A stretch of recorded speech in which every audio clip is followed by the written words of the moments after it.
Welcome to Coffee Talks with Dan Norton and David Person. Dan, it's me, David. Dan, do you think in another life we could have been friends? In that other life, do you have a personality change, or are you just talking about meeting different times?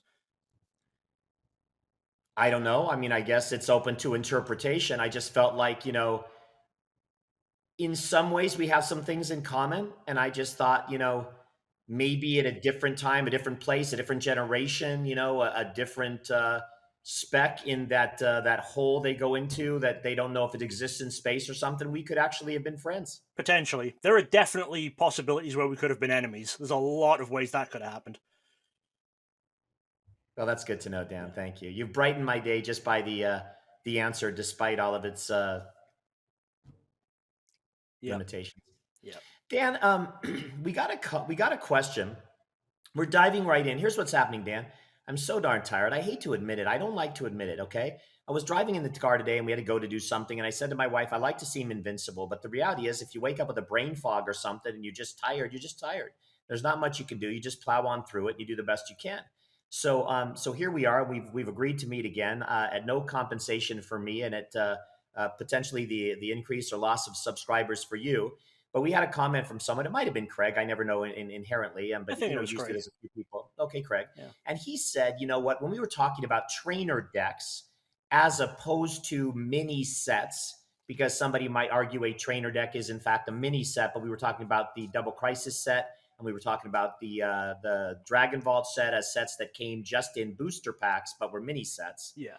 And I was then saying, but we have these trainer decks, which are also kind of mini sets. He said he was missing a handful of cards from some mini sets. And of course, you and I may be having those. I own those sets. Some are packed away in a box, but I haven't looked online for many years to try to figure out how obtainable those old mini sets essentially are, those trainer decks and other things like that. Sure. And so I thought today, if it was okay, you could talk a little bit about these different trainer deck kind of mini sets, and maybe we would, differentiate, like, why do they need to be in condition in the collection? What what makes them different? Are they different? Because I know that we have theme deck variants, but maybe an entire trainer deck are variants. I don't know. Maybe they have different numbers at the bottom contained in and of and to themselves. And so that's where we'll start out today is, mini sets that are prepackaged in some way, not from booster packs, and maybe give us a history of those and which ones are out there. Yeah, so the reason I personally would not call them a mini set is because to me, the idea of a mini set or a special set involves opening randomized boosters, building the set together, whereas these were sold as just a prepackaged fixed product. If you bought this, you got all of it. You didn't need to be buying multiples or playing any kind of game of chance. So for me, it is more just it's its own thing. Trainer decks I see as something completely separate to mini sets, but that's the first big distinction about them is they are completely fixed products. They're kind of the precursor to Battle Academy. I think a lot more of our viewers will know what Battle Academy is. It's kind of the board game that's out there for Pokemon to teach you how to play the Pokemon TCG. Comes with 3 decks that all have their own logos on them. Battle Academy is a bit different to these. Let's say these are the precursor to it. And as we go through them, you'll see them change to become more like Battle Academy. Battle Academy itself we can maybe touch on in a later video, but that's what these are. They're fixed products and they're for learning to play the TCG. Okay, and when you say fixed products, can you differentiate a little bit between, I don't, maybe it's too early in the video to do this, but can you differentiate between a trainer deck and a theme deck in the sense of, at least from a collector's perspective? So from a collector's perspective, a theme deck, a 60 card deck, is going to have 55 to 57 cards identical to what you can get from booster packs. And then there would be normally one foil variant, like a Cosmos foil or a Cracked Ice variant or something, maybe a couple of non-foil variants. Trainer decks only contain cards from the trainer deck. Now, I'll go into this in a bit more detail. Most of them are reprints from sets, but even when they have their own numbering and set logo for the most part. So there's nothing in a trainer kit where you can get that exact same card in a booster pack. Okay, good. Which is exactly why I wanted to focus on them today, because just as a collector through the years, of course, I used to collect theme decks, and then somewhere along the line, theme decks turned to uh, battle decks or something like that. But I think there's sort of just a different name for the way theme decks were. Not as aesthetically pleasing to me for some reason, so I really didn't continue with those. We, of course, continued to collect the variants from those, but not the sealed product. Right. But trainer decks definitely look different in their collectability for different variant cards. And so even if you don't call them variant, but cards that are not available in booster packs or somewhere else. So that's why I thought this was a great topic for you to cover today. Yeah, and so there were 11 trainer decks total. First ones were released way back in the EX era, so around like EX Dragon time, so 2004. And then the last ones were in Sun and Moon era, so I think about 2017, 2018. So they lasted for quite a while, the different products that they had, or the different train decks that they had. And each trainer deck, the one thing that is consistent throughout is it's two 30-card decks. So if you put them together, there's a 60-card deck. They weren't really intended for that, though. They were intended just as very beginner products where you played one 30-card deck against the other. So first one that came out was a Latias Latios deck. And as I say, it's two 30-card decks. These are actually numbered out of 10 within the decks because, when you're running a deck, you don't have 30 or 60 different cards because you have a lot of energy and stuff. So for these early ones, that's going to change soon. They are just numbered 1 through 10 for the 10 different cards that will appear in the deck. So each one obviously appears at different rates. So the Latias Latios themselves, there's only one of in each deck. The basic energy, there's 12, 13 copies of the basic energy in there. So there are different levels of how common certain cards are from these decks. So apart from the Latias Latios themselves, everything else was a reprint from a set. So it was a reprint from somewhere between, I think, Ruby Sapphire and EX Dragon for these ones. They were all the same artwork. They had all the same attacks. So mechanically, they were exactly the same if you were to play them in the game.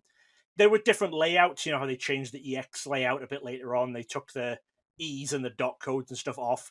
They had the layout change, but because they had the set symbol and the numbering for the trainer kit, they're not variants from the original set. It's its own self-contained set. The Latias Latios, though, were actually fully unique cards. There was no other English printing of these cards, and I'm not even just talking just the artwork. I'm talking mechanically from a gameplay standpoint. The Latias Latios, if you wanted to use those in a deck, only the trainer deck versions existed. There was no other place you could get them from. And these early ones, they also contained a booster pack from a current time period set when these came out. So this one I think was maybe more mid-EX era, so it would have had a mid-EX era booster pack. And that's why if you're looking at prices of these today, the early ones are so much more expensive sealed than the newer ones. And it's not just because of that smaller printing, it's because of that booster pack that's in there. So many people will be buying that and maybe even opening it and getting the booster pack. You could probably find one that's complete just without the booster pack and obviously not in the seal, but the decks themselves still sealed as 30-card decks for probably about a tenth of the price or something because so much of the value is in that booster pack. So carry us on to the next one. So that was, we're going to, somewhere around the 2004, 5, 6 area was that Latias. Yeah. Okay. Yeah. And then what was next? Next, still in the EX era, was a Minun and Plusle deck. Same sort of thing. Cards in this one are numbered out of 12. And when I say cards in the Latias Latios numbered out of 10 and this one out of 12, that was separate per each deck. So there's 10 different cards with the Latias symbol numbered 1 to 10 and 10 different cards with the Latios numbered 1 to 10. And then now 12 Minun and 12 Plusle numbered 1 through 12. Again, pretty similar to the last one.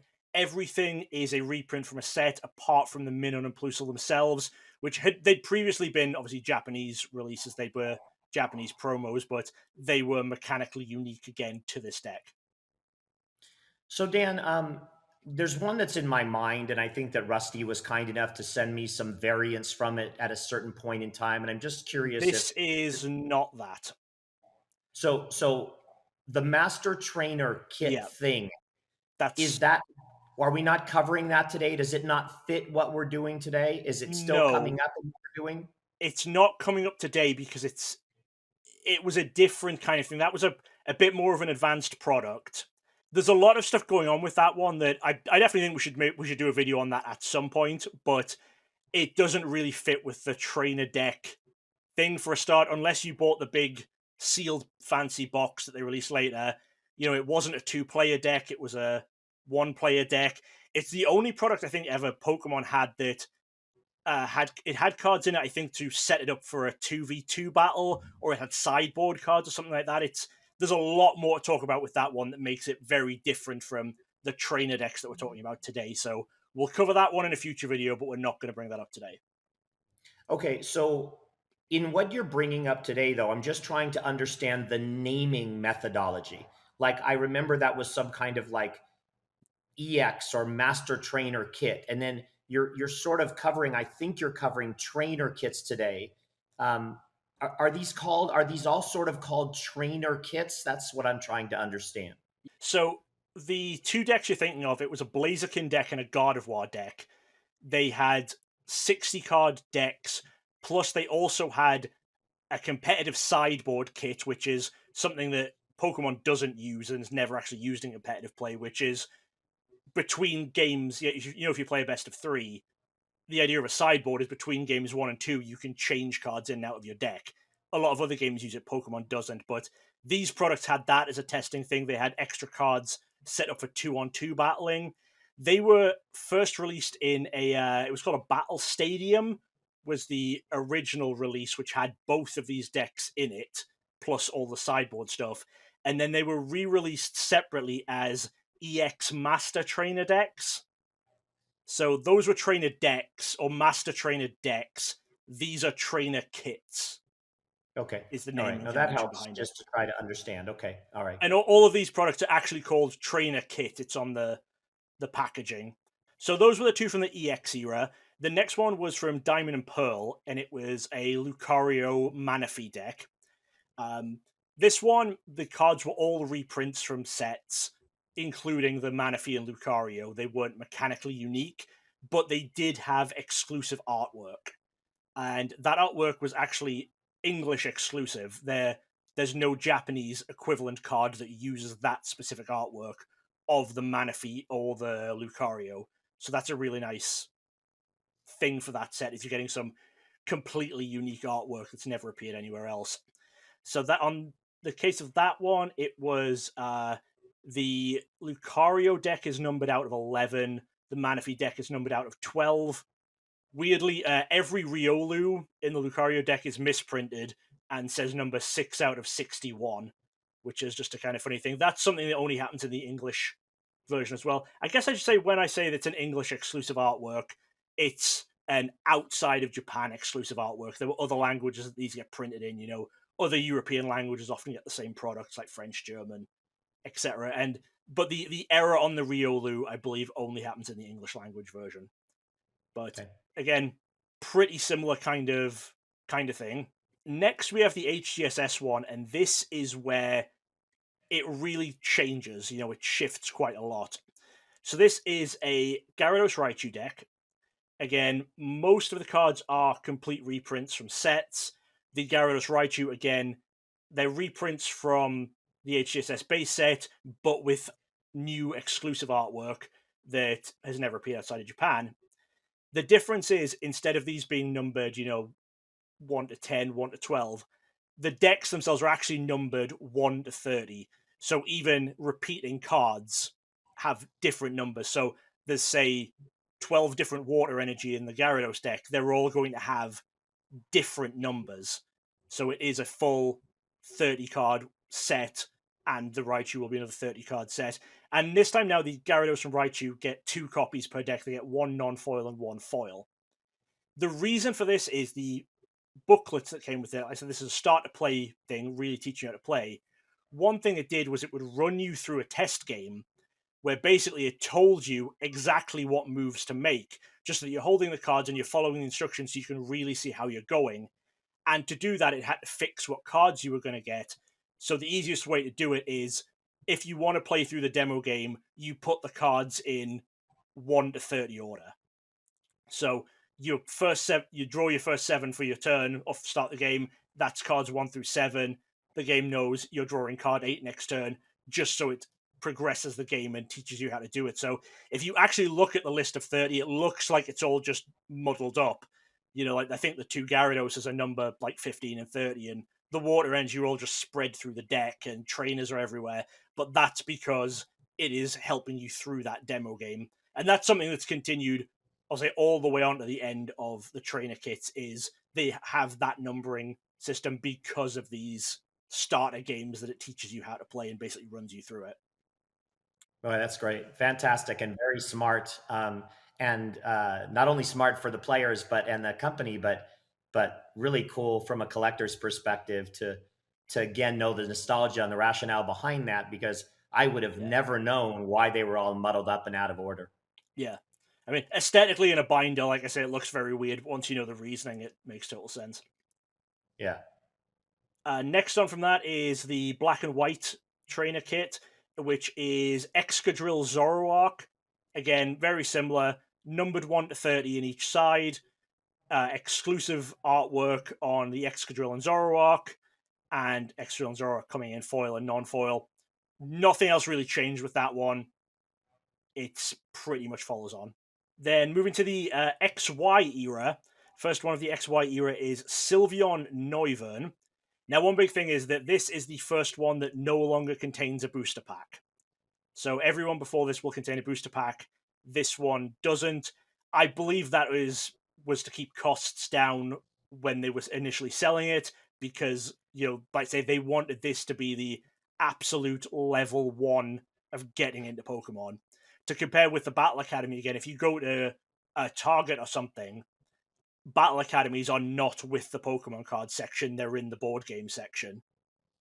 So it's fully marketed as, this is how you start. This is not something you need to be getting if have been playing for a while. This is absolutely level 1 where you start.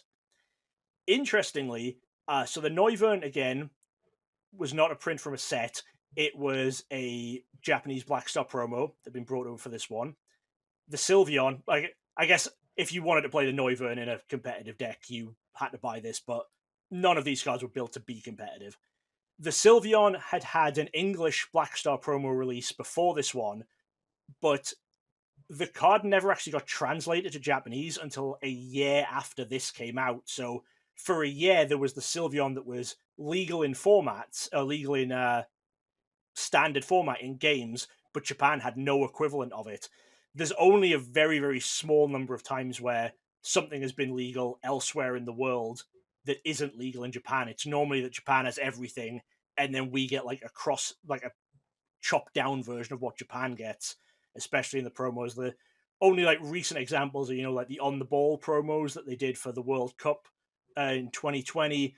Those never had any sort of Japanese release, and because of that, they were banned at the World Championships. Stuff like that happens if Japan doesn't have a card; it gets banned at the World Championships. So there's no advantage. Not that they're playable, but they want to keep things consistent. Right. But the Sylveon, like I say, did eventually get a release in Japan. Next, we have the second XY kit, which is Bishop and Wigglytuff. This is the one that Craig is missing a couple of cards from. If you have some of these spare, check the comments on, I think, the last video Craig put which ones he was missing in there. But again, this is another one, follows on with the same pattern. Bishop and Wigglytuff are exclusive cards. They're reprints of Japanese promos that were never in a set in English. So mechanically, they're exclusive to this product. Isn't it interesting? Like when I mean, it's so different than the way that I've collected, and that could be just good fortune, or that could be the nature of being holistic and worrying I was going to miss out on something. And of course, we're going to do this video and I'm going to look in a box and figure out I'm missing 3 of these decks. Gosh, I hope not. But it's when Craig says, hey, I'm missing 3 cards, I sort of think, or 4 cards. Why? How can you be like, weren't you just picking up that deck at the time? So the implication is that maybe he didn't or wasn't, and he was just Yeah. trying to pick up whatever the different cards were. And then you start thinking how weird for someone to have broken up that deck, or put them out there that they're still surviving because they're sort of a little bit more obscure. So I just it's strange to when you can get something in a self-contained, fully holistic, complete item, and then you're still Yeah. missing a couple cards, almost like maybe he got off to the wrong start and how he was looking to pick them up. And he'll clarify for us in a Yeah. comment, but I don't, it's a little hard to understand that. Well, I mean, I think there's no way Craig was collecting this at the time it came out, otherwise he would have just bought it. But when you think this is a learn to play product, this is something that a lot of kids are going to get, and it's maybe going to be your kid's first deck. It's maybe going to be they shuffle the two together and maybe they try playing it at League. At some point, they're going to switch cards in and out of the deck if they want to improve it or make changes or add a new Pokemon that they like. So some cards are going to get taken out of the deck, some cards are going to get traded away. Maybe the kids, either they lose some or they sell their collection, and like a store has it, and the store's not going to go through putting the set together. It's going to list everything individually as cards. And then there are cards in this set which the trainer cards, they're not the best, but some of them in some of the trainer kits, they're all right trainer cards. They're not the worst thing if you want to be putting them into a deck. Like I think the Gyarados Raichu one, I believe, had some copies of Pokemon Collector in it, which was a very, very playable card in Standard. So there may be people who just want copies of Pokemon Collector, and if they're out somewhere, they see this deck and like, oh, I'm just going to grab this. So I've got my Pokemon collectors for this deck. I don't want to have to worry about opening HGSS packs just to get that or finding them as singles. I'll just get this deck. They put the collectors in their deck. They give away the rest of the deck. They sell the rest of the deck, whatever. The decks get split up for a variety of reasons. There's a lot of reasons the decks could end up completely separate. Is this deck that you're talking about another one? I'm going to use the term muddled. Is it muddled? Is it got cards that are not going to be in order for the same type of, Yeah, instructional reasons? all of the decks from Gyarados Raichu on are muddled up because they use that demo style. Okay, great. It'd be nice if after 20 years I opened them up or something just to take a look and get used to that. Dan, when you say starter stuff, starter decks, learning the game, etc., just a real quick insert here, since I've said very little, and probably you're enjoying the video for those in the audience because I have said very little. There was a new product issued about a year ago, and you know what I'm talking about? The battle something. It was really cute, and it was Battle Academy? no, it's not Battle Academy. It's like for brand new players. It was that little box, like square little box, and it was. I don't know if the cards were actually Pokemon issued or Play Oh, School. My First Battle? My First Battle. Now, Yeah. do you know is that considered a Pokemon product? Do you happen to remember if it has like to me it seemed like something I would have put in my collection, but I do have a handful of different backs that are in my collection for whatever reason, like those ones that Charlie once had. He bought The trading figure game? the trading figure Yeah, game, you've got exactly. those ones. So Yeah, right, so My First Battle is even a step lower than the Battle Academy trainer kits. So My First Battle are smaller decks. I think they're maybe about 12 card decks. They have different backs. They're not legal for any sort of tournaments. They have different Pokemon card backs.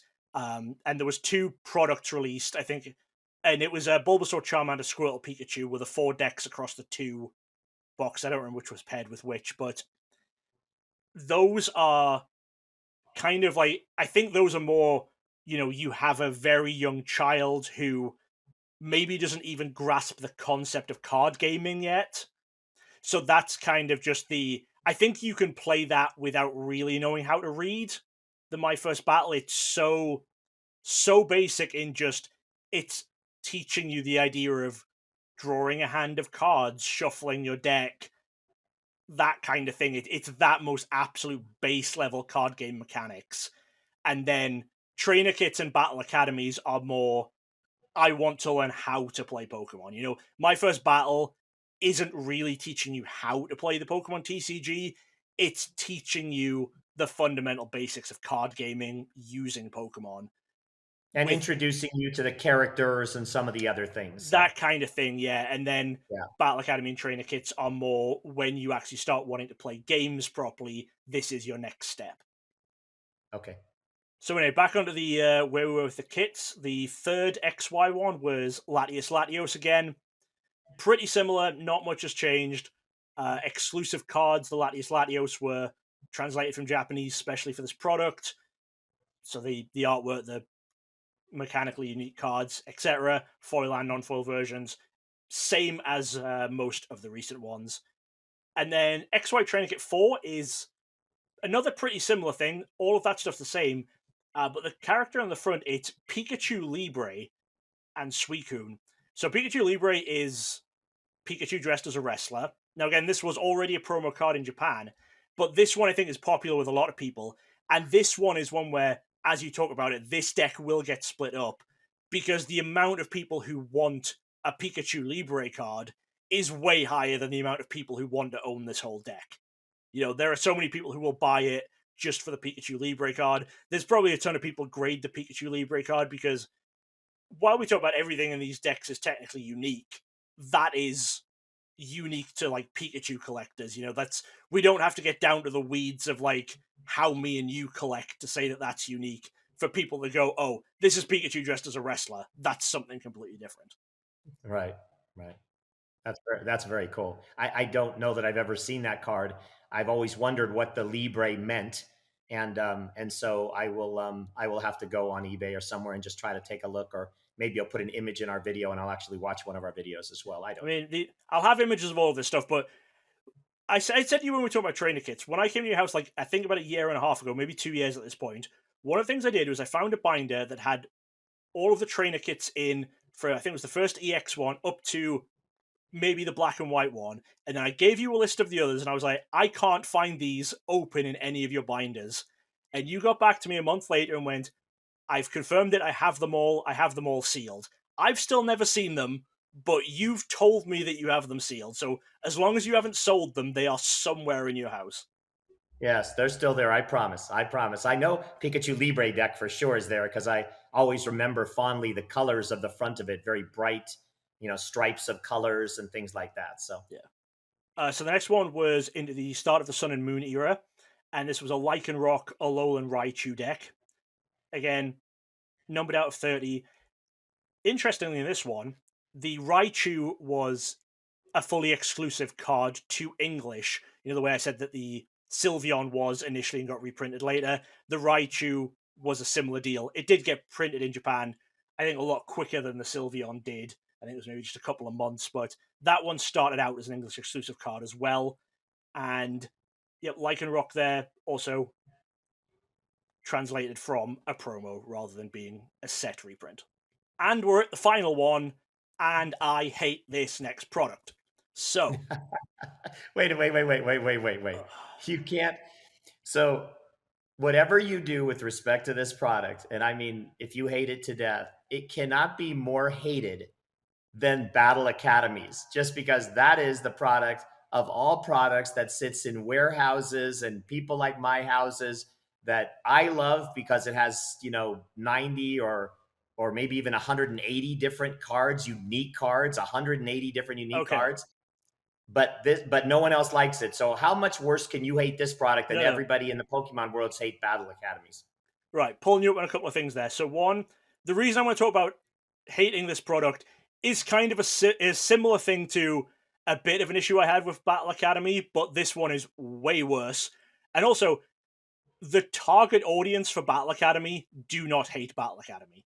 Battle Academy is not targeted at us. It's not targeted at collectors. It's not targeted at people who've been playing for a while. It's targeted at people who want to learn how to play or want to get their kids into it, and people love it. It is an incredibly well-selling product. The reason you see it out on the shelves all the time is because Pokemon want it out on the shelves all the time. They don't want Battle Academy to ever be a limited product. They don't ever want it to sell out because Battle Academy is currently the way of getting someone into Pokemon who hasn't, as we would say, if you know people who run leagues, going to your Pokemon league is the best way to do it. But people who are just jumping in, often they don't know that leagues exist. They don't really know what a local game store is. They just go to their Target and like, how do I start playing Pokemon? Battle Academy is that product. And because of that, Pokemon wants to make sure that Battle Academy is always on the shelves. So Battle Academy is not a hated product. Battle Academy is one of the biggest successes Pokemon has had in recent years with products for the demographic that they're aiming it at. Just clarifying that. Anyway, so you'll know when we vote with Battle Academies, Dave, like you said, they have a lot of exclusive cards. Battle Academies have two different numbering systems because all of the cards have their original set logo and set numbers, but then 2 out of the 3 decks will also have a 1 to 60 number, and the other deck will just have a symbol to show which deck it's from, because that's the more advanced deck. You don't play the starter games with it. The last trainer kit, Alolan Sandslash and Alolan Ninetales, the last Sun and Moon one, also did this. So all of the cards that are reprints, they have their original set logo and set numbering, but they also have numbers 1 to 30 on the card. I will say these actually are the only cards that don't have a trainer deck logo or anything on them, or trainer kit logo on them, sorry, because all of the others obviously had set symbols next to their numbering, and then Battle Academies going forward, they have a Pokemon next to the number to show you which deck it's from. Like the first one has like Pikachu, Cinderace, Eevee is maybe the first one. That's one of them. So there will be a picture of Pokemon next to the number, or in the case of the Eevee or Darkrai or whatever, just the symbol. These ones, the only way to tell which one they're from is by the color of the number. So it's gray for the Sandslash one and blue for the Ninetales one. But that's not a problem with me. With Battle Academies, me and you sort out Battle Academies differently. I keep Battle Academies its own product. You take all the cards out and put them in their respective sets. Both totally fine ways of doing it. Like I say, they have 2 numbering systems. The only reason I do it where I put the Battle Academies together instead of mixing them is because the Battle Academy energies, the basic energy, aren't from a set, they're unnumbered. And I know you have like a binder of unnumbered energy and stuff from different releases, so yours just go in there. I know I've sorted them into there before. For me, I would rather just have the Battle Academy together. And it's fine because with my like variants from any of these sets that they're from, say like Sword and Shield, I just know that I don't need to leave gaps for those ones. I just leave Battle Academy out of my variants block of my binder. I just know that they're in there. Totally fine. You could do this with this Sun and Moon kit. You just keep the trainer kit together, and you know that you leave them out of your variants. Except Alolan Sandslash and Alolan Ninetales are Black Star promos. And this is the only product that they come in as Black Star promos. There's no other way to get the Black Star promos other than this. And Black Star promos don't work like variants from a set, because variants from a set, you can look at them and there's no obvious number jump. Like when I do my normal sets, I do 1 to whatever, normal, 1 to whatever, reverse, and then variants just in number order as variants, because some cards will have 10 variants of the same number or something. It's not obvious if there's a gap.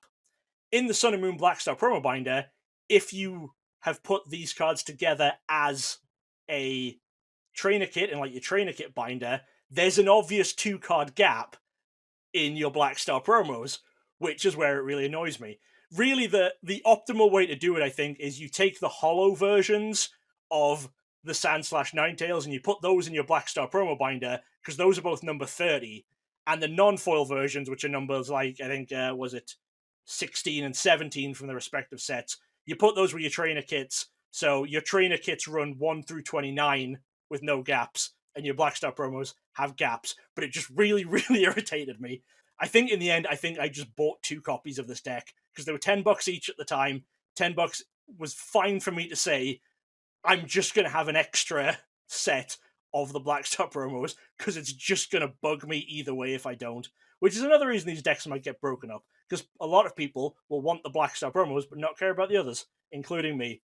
So that's rant over on that one. You know, another classic Dan rant about something that just doesn't matter in the slightest. But that's what they did there. And like I say, the fact that they did that, you can see the shift towards how this inspired the Battle Academy. Just to clarify, because again, I get a little lost in all of the details, but are you saying that the Black Star promo in that kit is a variant to the regular Black Star promo? so that if you No, or it's the okay, it's the only one. You're saying yes, it was there the is. only way to get it. Yeah, So so for there's not a regular and a variant well, technically there are two variants, but they both come in the same kit because there's the non-foil and the foil. So like Alolan of the Sand same number. Slash Okay. Okay, of understood. the same Black Star promo number, Yes, but not of understand. the same deck number. Yeah. Yes. So now what do I have those cards in my binder? Do you know if I have them in my Black Star promo binder? You don't have them in your binder, I don't think, because like I say, you told me that you had all of these kits still sealed. So I think we have a note in there saying it's sealed with the trainer kit. One thing I did actually notice on Bulbapedia when I was doing these is obviously the Battle Academy cards are all listed on their respective set pages as well. You know, if you go to that variants, I noticed that this wasn't. So this deck also has a lot of variants that just need to get added to like the Sun and Moon set variant lists on the information pages. But I'll do that later. Roughly, you said the year of this was something like 2017. I thought you said in the very beginning of this video. Is that correct? So this final one came out in June 2018. That's when this final one released. Okay. So then my last question is, where did they go? So we had this kind of run through the different eras, and you talked about maybe precursor to battle academies.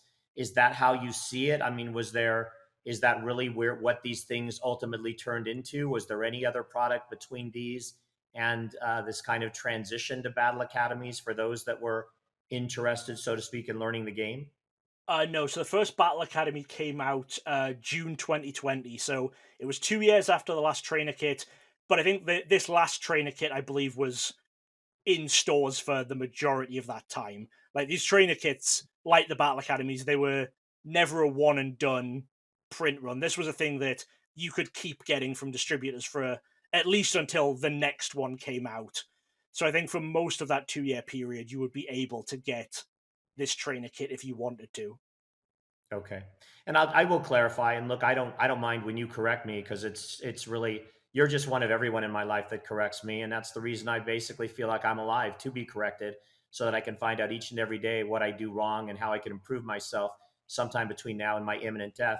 But what I was really saying about the battle academies was from a vendor perspective, from a distributor perspective, outside of your big box retailers, where an unsuspecting buyer walks in, or an uneducated buyer, or the new interested buyer. A lot of your people that are buying direct from larger wholesalers or vendors or online retailers, or even your LGSs, I think they're typically more sophisticated, and so they're not looking for that product necessarily, unless of course you're a collector.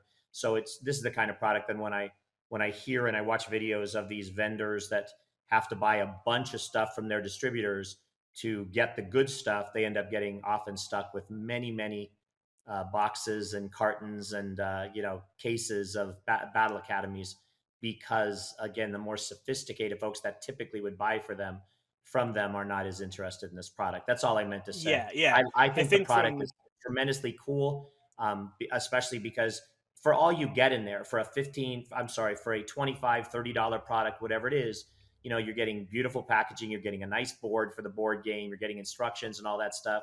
And usually, at least from the early ones, I don't know if I opened the last one, but you get 3 distinct decks or whatever. So I think it's really cool. But I understand that, if I were to try to go and sell my extra ones right now, if other than just yeah. getting them out of there quickly at wholesale, no one would buy them. So Yeah, I mean, Battle Academies as well was because they had that thing of we never want the shelves to be empty of Battle Academies. Those yeah. especially, they were printing them right up until the next one released. So the Battle Academies did every 2 years, I think. So 2020, 22, and 24. And I believe when the 24 one came out, you could then get the 22 one at a discounted price because, unlike most products in Pokemon, they never wanted that gap period. They never wanted to be a time where you couldn't buy a Battle Academy. So a lot of stores, like big box stores, had the older one right up until the new one arrived, and then they just marked them down. I think you're right from an LGS perspective. Trainer kits wouldn't have sold hugely well. I mean, the earlier ones where they had a booster pack in them, maybe, I don't know. That was before my time / early into my time in collecting. I didn't pay. It was before I ever worked in an LGS. I'll put it that way. Battle Academy, especially, I think Battle Academy is every LGS wants to have a couple of Battle Academies in stock, but they never want to have a lot in stock. Because if someone comes into your store saying, how do I start playing Pokemon? You want Battle Academy there to go, it's this. It's one product, because at that point, you don't want to be explaining, booster packs, or you have to do this, because when you explain that to a parent, they just start seeing dollar signs falling away in front of their eyes. You want to be able to go, this is 25 bucks, whatever it is. This is $25. This has decks for multiple people to start playing. It's not like you have to have one and your friend has to have one. You buy this. Every LGS wants to have it, but they're going to sell so few of them. It's one of the things where it's like you want 3 on the shelf, and when you sell one, you want to reorder that one to fill up to the 3 again. You never want boxes of this sitting around. I know the trainer kits, when they did them, you had to buy them in... when you get the Worlds decks and they have like a brick of 8 or 2 copies of each, I think it was like that, where you had to buy like a brick of 8 copies. And I think there's probably a market there in sealed collecting of getting the actual sealed bricks as well. But I don't know how much collectability there is in just the decks sealed on their own. But yeah, LGSs wouldn't be selling a ton of these really, because they were learn to play products. And I guess probably like big box retailers maybe wouldn't be selling as many as they do of the Battle Academy, because it's not as obvious as this is how you start to play, whereas Battle Academy is very much, like I say, not even in the Pokemon card section, it's in the board game section. It's like right there of, this is the Pokemon card game. If you want Pokemon cards to play, get this. So it's very much the successor of a product. And Right. And the other thing about the Battle Academy is when shelves were not full of any Pokemon, when you could not get anything for Pokemon, Battle Academy is still sitting there. So another reason why, buyers could find it. But thank you very much. When the shelves were empty, it's because of, either collectors were trying to get a lot of stuff themselves and there wasn't that much out there, or the resellers or the flippers or whatever. Even the most hardcore collector doesn't need more than one Battle Academy, and no flipper or reseller wants to touch Battle Academy because they know it's never going to be a limited product. So it has that appeal of, it's always going to be on the shelf as well. And I'm sure it sold very, very well during those times where there were no other Pokemon, because people who just, it's like, oh, my kids want some Pokemon cards. Here are the Pokemon cards. Right. And so a couple things. Number one, thank you very much for the education all the way through all those kits. Really interesting. We talk about pearls of wisdom that I hope that we give out to our audience. And I know you always give them to me. So we talked at the end of the last video about Double Crisis, and I talked about the rabbit holes and where you go down, collectors, investors, a little bit of both.